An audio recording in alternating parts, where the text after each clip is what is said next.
T-Hub, India's leading technology innovation ecosystem, organized a community connect event that saw the participation from startups and entrepreneurs across various sectors. The event was held at T-Hub, Hyderabad on 25th March 2022. Five guys waiting for another 20 minutes, which is around 100 to 120 golden minutes are gone. That's when I thought, why not have a place where all the parcels can be dropped and these guys can move out. A guy who is stationed there can deliver things. That's how we pivoted from We Deliver to Express, and we also had capital issues because intra-city on-demand network requires a lot of capital, just like Dunzo or any other delivery company. It requires a lot of capital to go ahead, capture geographies, all of this, right? So this point is where we thought this is a great pivot to have, and that's how we pivoted from a We Deliver model where we were delivering all across the city to creating this high demand clusters, having spaces in high demand clusters. So we started delivering there, and there was quite a large interest from Amazon's, Flipkart's, because we were saving a lot of money for them. The strike rates were quite high. Let's say we come to your community every day and you're not there at 11 o'clock. We hold the parcel for you till 6 o'clock in the evening. So the chances of we delivering the parcel is much higher than the Amazon guy coming in, delivering for a couple of hours and then moving out. So that's how we started giving great metrics for Amazon and all other delivery companies.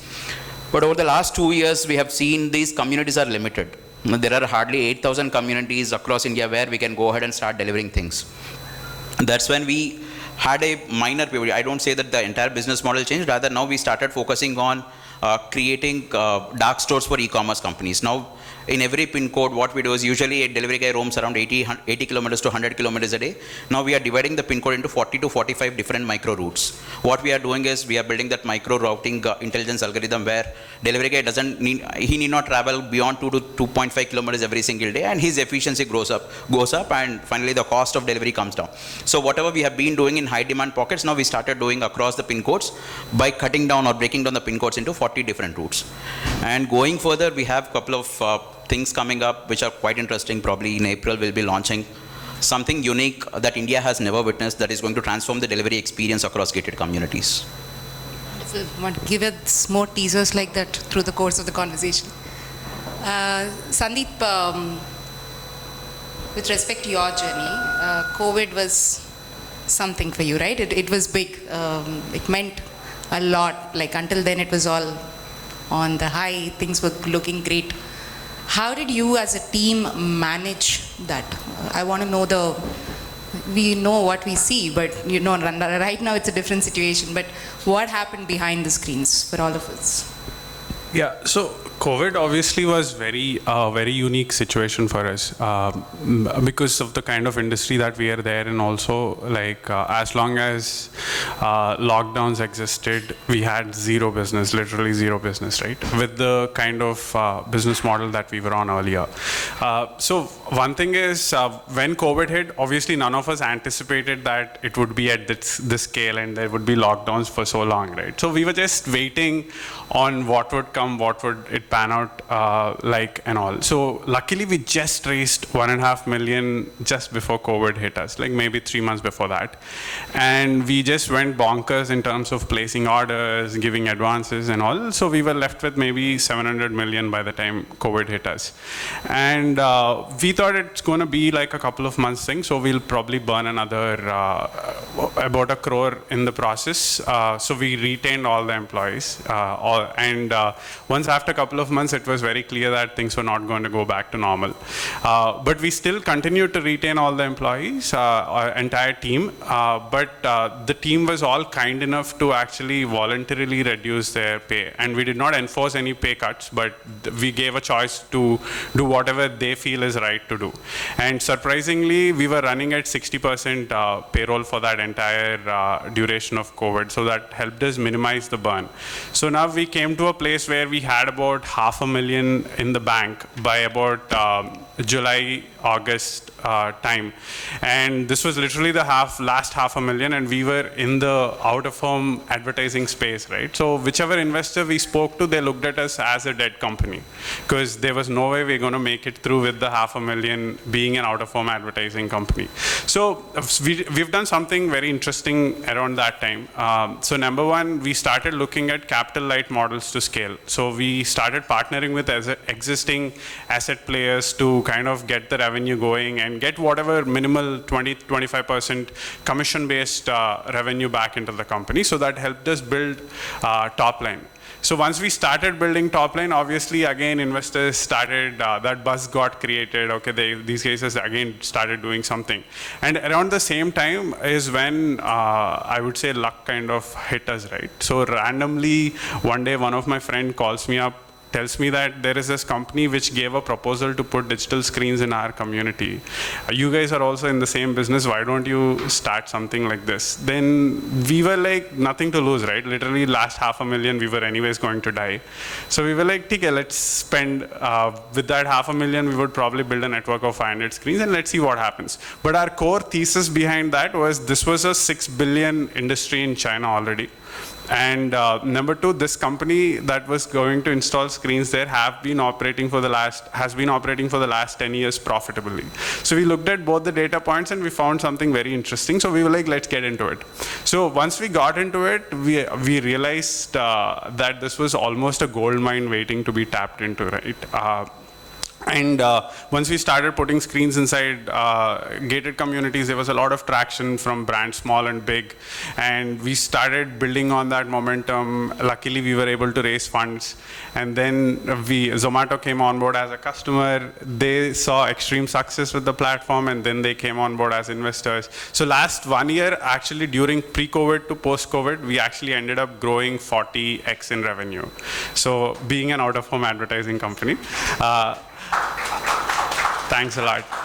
So again, I would say for that entire journey, it was 90% luck, and I would say 10% hard work that we've put in. Of course, all credits to the team for sticking with us through the journey. Otherwise, I could totally imagine every single one of them leaving for better companies with better prospects, right? But they managed to stick around because of the personal relationships that we were able to build. I think some of those factors really helped us survive during that time. I would believe that's not really luck, but that is the persona that you both have, that you put in, and people trusted you, and they stayed back. Otherwise, the money would not follow, the customers would not come back. So it's, though I don't agree with this whole luck thing, that it does have a small part, but it's more about what we become in the process of becoming you guys right now.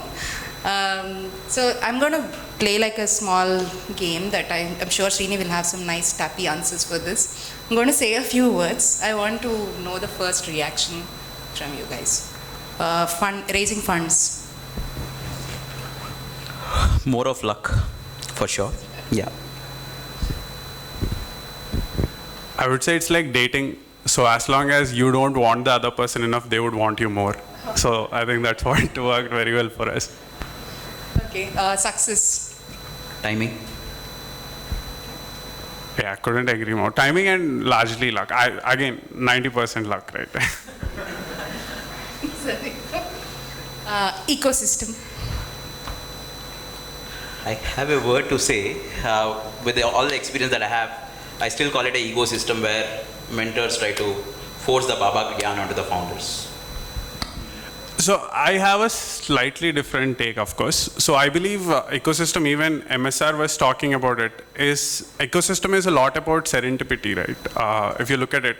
So if you look at different checkpoints and milestones of our journey, like the first time we ever got IKEA as a customer, that happened because of a random showcase that was happening in T-Hub, where they came to visit, saw our device, got interested. Of course, that took us another 6 months to convert the client.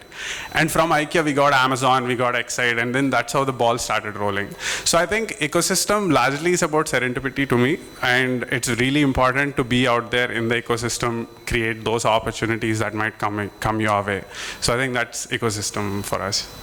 So I'm going to take the liberty to answer the same question myself. Ecosystem, like we have these debates all the time, so this is all in jest. Yes, there's no magic, there's nothing that you're going to get out by just joining a community event, but like what Sandeep is saying, serendipity. Most of the things that happened in my career have just been serendipity. Things just, you have a conversation and it leads to something else. The only thing is to get out and be there without, getting bogged down that everything has to have an end result, because it'll not. It's a collective, over a period of time, you have the support system. All said and done, Srini, you did have a support system because you indulged at a point in the ecosystem, right? So everybody takes what they want and nobody owes anybody anything in the ecosystem. That is one mantra I think. When I go back to my WeDeliver journey, a couple of years got just screwed because a couple of people who tried to act smart. In the ecosystem again, I got connected to them in the ecosystem where I lost 2 years. And I would not say it's their mistake, probably it's my mistake where I could not figure out what's the real thing, that whatever they say it is coming from their experience. Yeah. That's all learnings. And one other point I love about ecosystem, Vinudha, it's great to look at a lot of struggling entrepreneurs, right? So when you are struggling, it's like when you are struggling, it's like that Film Nagar, what is that, Krishna Nagar kind of a scene where there are a lot of struggling actors who are not able to make it. As a struggling actor who you are not able to make it, it feels good, okay? Like there are a lot of people who are unable to make it and you won't feel depressed. So I think that also, that's what I love about having a community and ecosystem. And that really helped us in the beginning. Yeah, that's the same belief that I hold, that it's a very lonely journey, even though mine was a very short, whatever stint I tried. It is extremely lonely and you're always like, losing money, losing customers, something or the other is always happening, right? So in that time, you just want like people who can relate to your troubles. Your family might not be able to relate or... So ecosystem has multiple parts. Founders ecosystem, investors ecosystem, mentors ecosystem. So if you talk as a whole, whatever I said holds good. Yeah. If you talk about founders ecosystem, then it's perfectly amazing to be in Hyderabad. We can fight, we can keep fighting on this. So a few words of advice. You have both built companies over the last 5-6 years and you have your own share of failures, mistakes that you must have done. So I want you to try and recollect maybe something that you could have done differently in each of these areas and what works for you or what is your mantra on this particular thing. You can start with you, Sandeep. People, staff or people. You want me to talk about mistakes we have done with respect to staff? Either you have an advice to give to young entrepreneurs or a mistake you have done. I think I have an advice to give to entrepreneurs who are yet to become entrepreneurs, right? So if I go back to 2017, I would never do ad-on more. Like if I carefully look at my strengths and my network, right, and especially who builds an advertising business out of Hyderabad, right? Like literally not a single media company sits out of Hyderabad, and only young and stupid people would do that. Building a media advertising business out of Hyderabad. So if I would go back, I would probably build something in health tech and medtech, where literally my entire family is from doctors, hospitals, pharmacies, and I was foolish enough not to leverage that and then start into advertising just because we got a crazy sounding idea, not even a crazy workable idea. So if I would go back, I would really introspect and really start where the strengths are. I think that's what a lot of young entrepreneurs miss in terms of the macro view.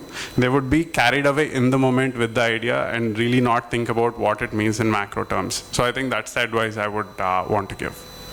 So you still have age, so you can do the next one in healthcare or health tech. But I was asking more about people advice, like how do you hire or what is your mantra when you're interviewing me? What is the one thing that you would probably look for?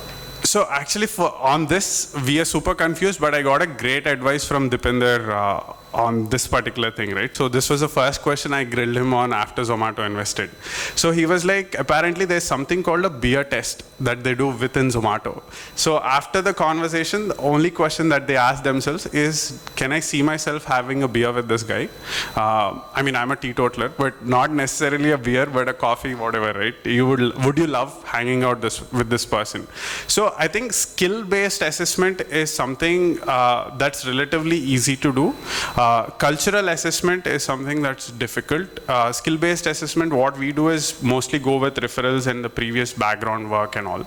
Cultural is something very difficult. I think this beer test made my life so much more easier.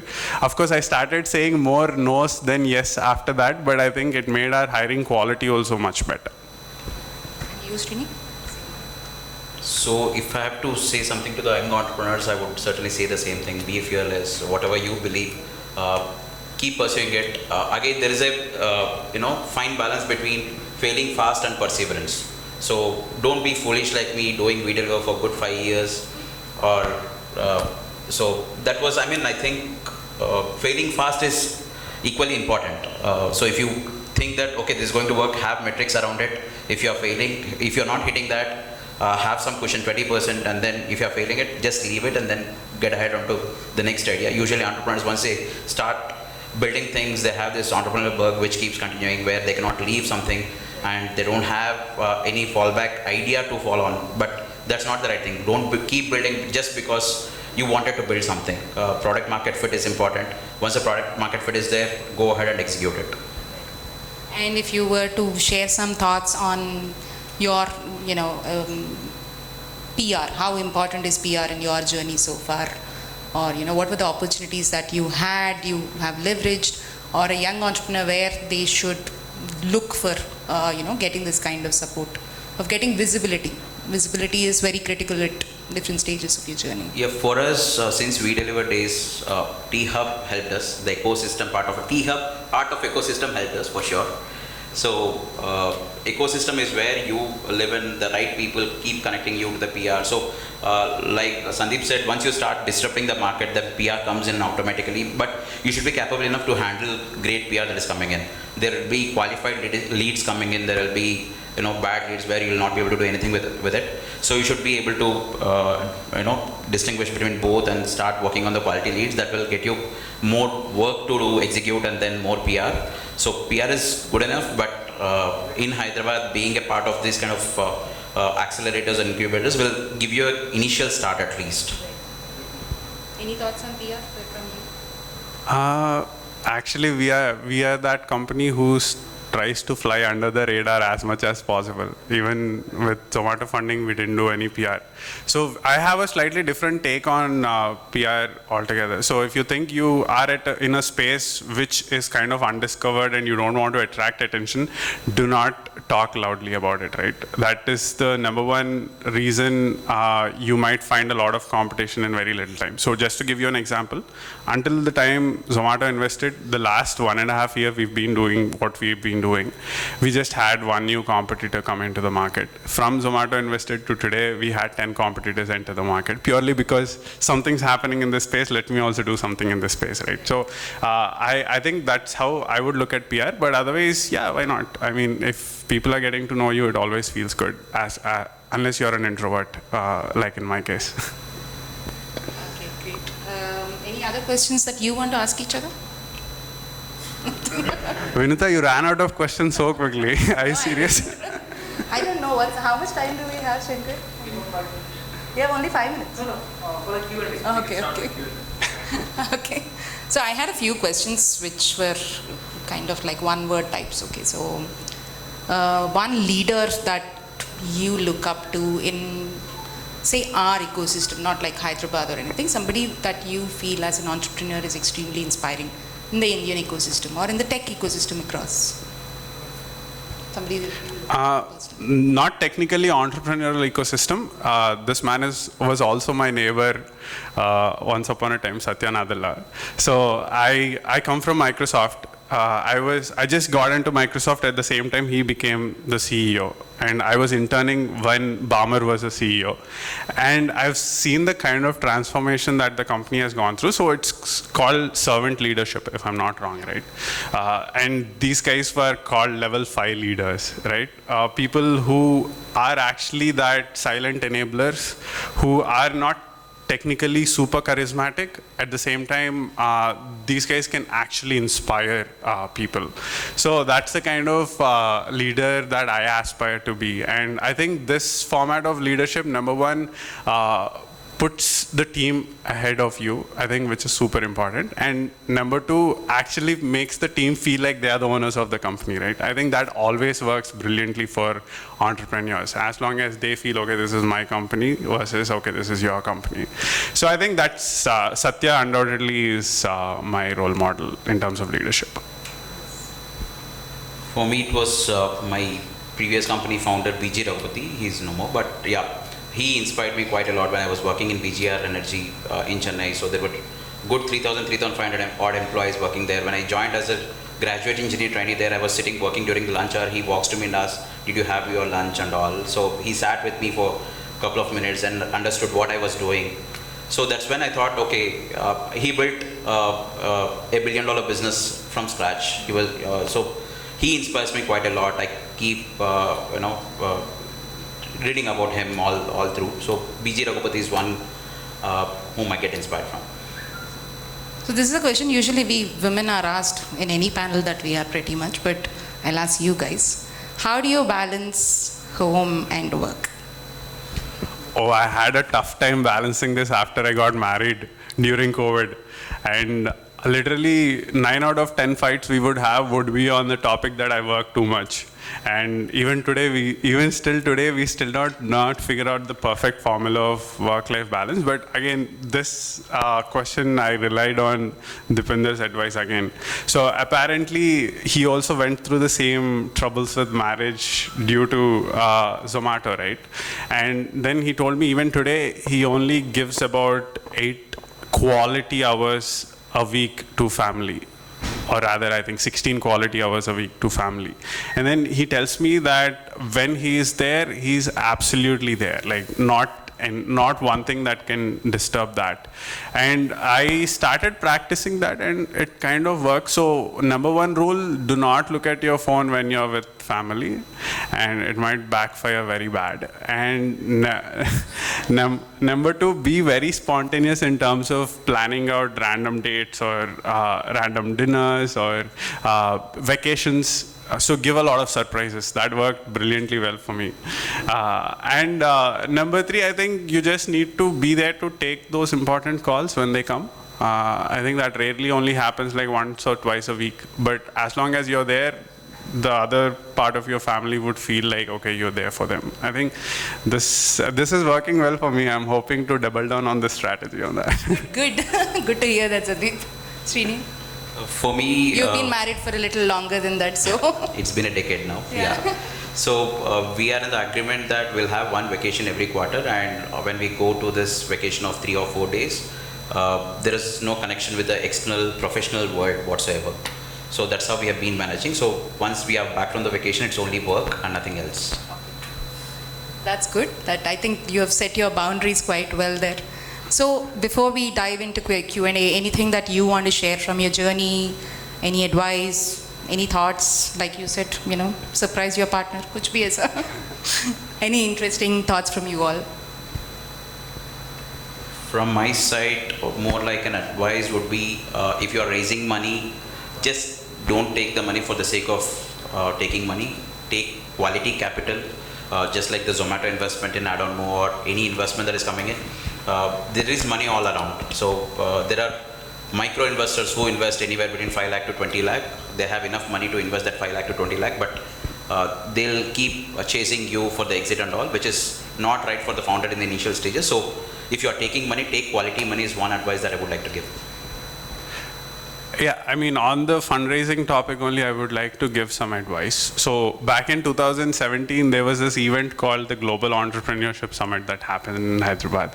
I don't think many entrepreneurs were entrepreneurs back then. But I would call that the single biggest pivotal point for us in our entrepreneurial life. So one thing that I realized is when you have a startup pitch, right, which is the fundamental to any fundraise, you'll need to practice it at least 300, 400, 500 times. So that event actually led me to practice our startup pitch that 300, 400, 500 times in order to make it to qualify to the event. And fortunately, we did end up winning the pitch event during that competition. But what I've seen is once you practice your pitch so much, you would kind of build a very subconscious conviction to what you're doing and a very subconscious confidence that you'll start showing when you're talking about your product.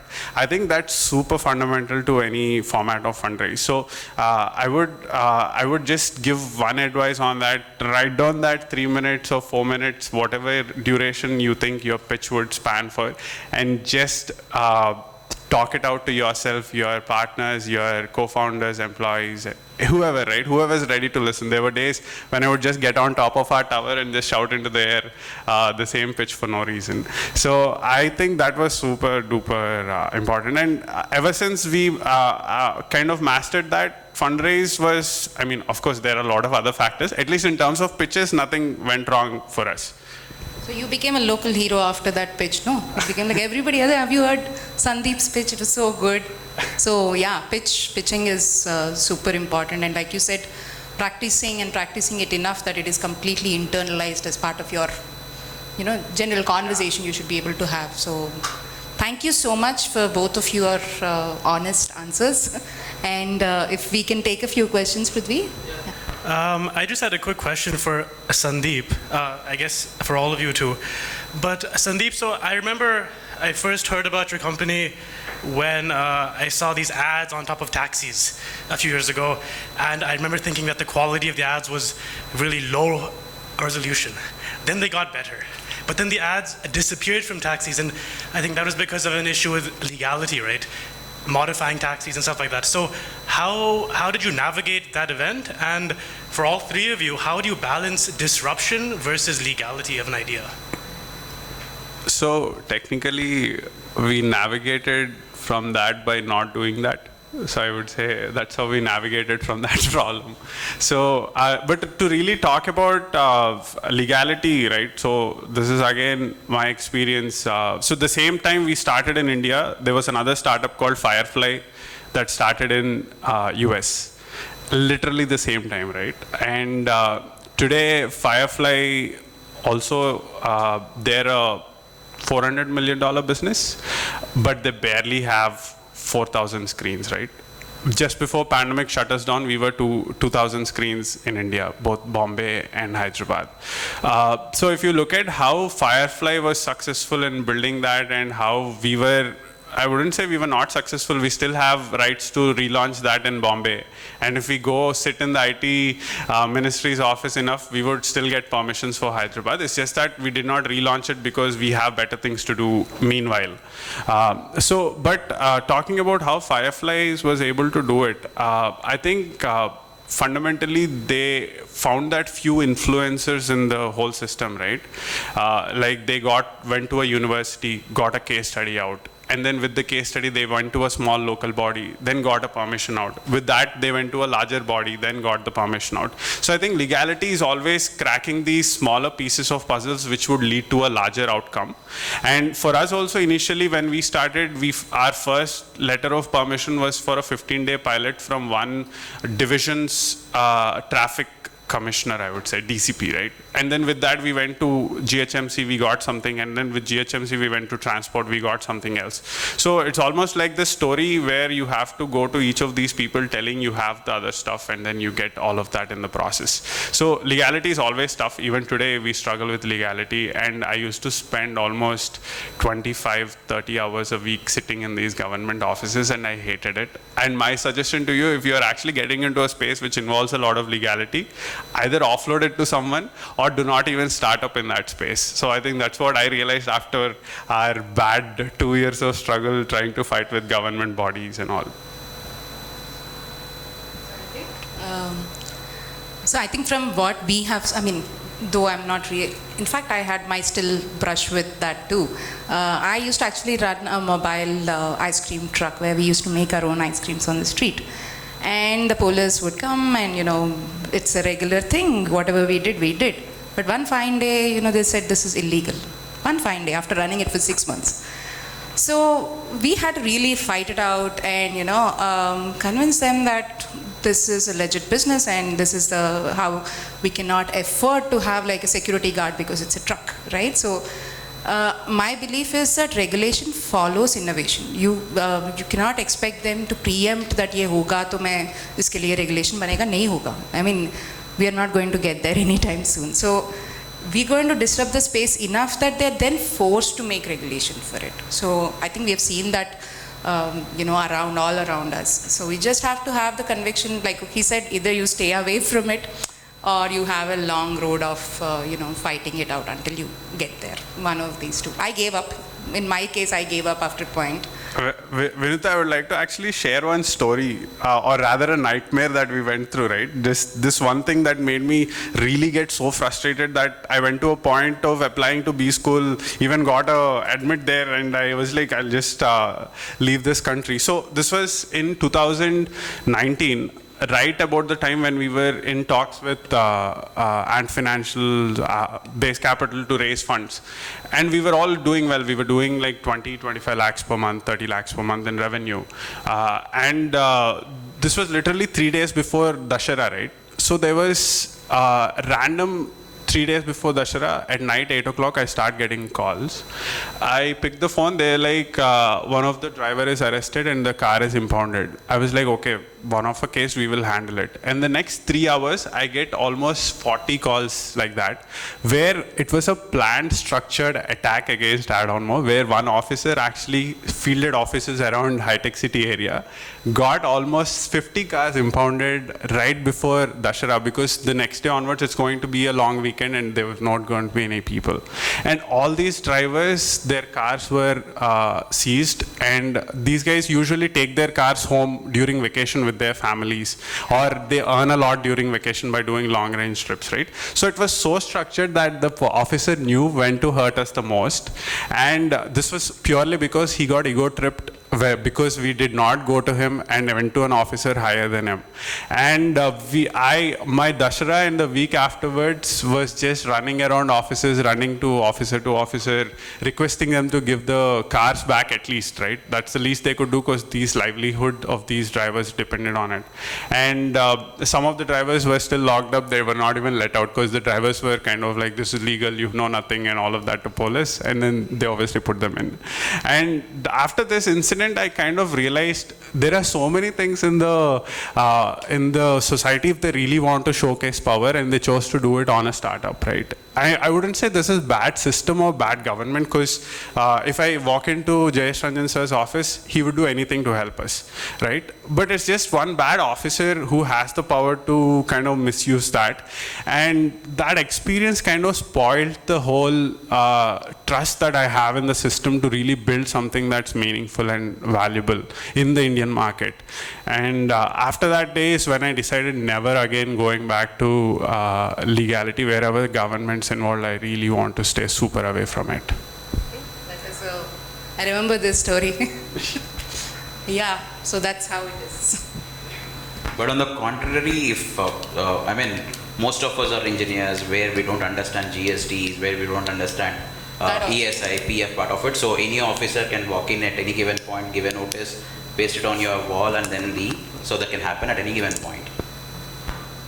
So that is, as per law, that is not allowed. As a business owner, you're supposed to know all this. Over a period of time, we will get to know. Yeah, so, but somebody fresh out of college, yes. doing 4 years of mechanical engineering, they don't understand GST. So I think that is where, in a way, ecosystem can help, or CS is in the ecosystem can help, and yeah, that's where we come in as a chartered accountant. So, any other questions? Yes. Thank you, Mr. Sandeep and Srinivas, for your input so far. I have one query here. What are the best ways to find out the investors? Like, where can we find the potential and ideal investors? Because investors do come with different philosophies, right? So there's a lot of mismatches happening when we present. So can you give any input in this aspect? So our story with fundraising actually is super funny. My first round of funding was raised in my sister's wedding, where I accidentally pitched to an investor not knowing he's an investor. And investors can come from anywhere. In fact, today, because RRR is getting released, Rajmouli, Shobhu, Rana, all of them are investors in the company. So if I'll have to tell you about the story of, that was the first significant round of investing we've raised, before, of course, the wedding funding round that I did. We approached Bahubali 2 asking them if we can put their advertising on the screens. And this was some low-level employee within the system. And to our surprise, we realized that companies were paying Bahubali to put their ad on the streets. And they were like, are you guys willing to pay us any money to put your ad on the screen. I'm like, okay, I thought you guys would be paying us for putting the ads. And to my utter surprise, we realized that we are supposed to pay them to put the ad. Then we're like, no, we don't have that much money. We have 5 screens on cabs. For free, we can do it. That's the best we can do. Then they're like, okay, fine, do it. We did it for free, also illegally, because no one approved anything. We just put, it was more like that fan cutouts that people would put, right? And then we did it, and one fine day, randomly at some event, someone introduced me to Shobhu. I told him we did this for Bahubali 2 launch. Obviously, he had no idea, because these were 5 cabs, like. And then he was like, this is interesting, why don't you come, we'll meet in the office. I was going to pitch him for other movie ads which they were going to come up with, and of course they did not do any movies afterwards. And then at the end of the pitch, he's like, are you guys also looking for investors? Because they made a lot of money, they were looking to invest, right? Then I was like, oh shit, yes, we are looking for investors. And then we made the whole pitch to him. Then at the end of that meeting, he was like, would you mind if Rajamouli also joins as an investor? And then we started acting pricey, okay? Because you should never act cheap in front of investors. Then we started acting pricey, and we were like, give us a couple of days. We have to figure out if that much dilution is good for the company, or whatever gyan entrepreneurs give, right? Then after a couple of days, we went back to them and said, see, we worked a lot of stuff out. If it is 80 lakhs, we would be able to take, we can't take any more, we are telling you upfront.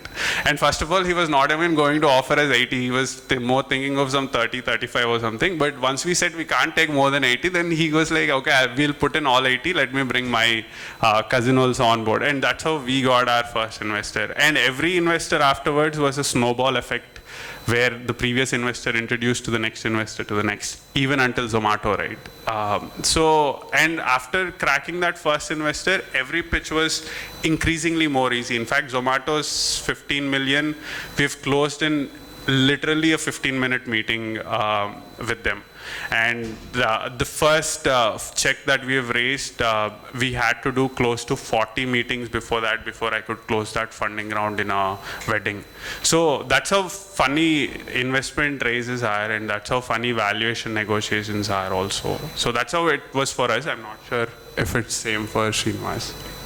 So the baseline is referrals. So strong referrals add credibility to you as a founder, and that helps. Yeah, thank you, Sandeep and Vinit. I have one more question: how to reach venture capitals? So I think it's very difficult for us to reach venture capitals. So can you? So like I said, it is all about referrals. The first initial seed fund or angel fund, you need those needle movers, right? Like I said, the capital that is coming in should bring in a lot of value. So the value can be one of this, wherein they go and pitch your startup. So I have one of the investors currently who was a global director for Sequoia for 11 years. Now he pitches on our behalf in Bangalore. So today we are having a meeting here. I mean, we are on the panel here. So there's a pitch happening, and he is pitching on behalf of us. So getting there is really important. To get there, your founder peer network will help you there. Okay, thank you. Hi, good afternoon everyone. My name is Abhinav. I'm a co-founder of ShipMantra.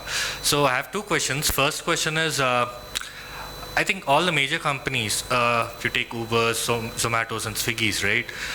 When they started a revolution, meaning no one has done what they have done.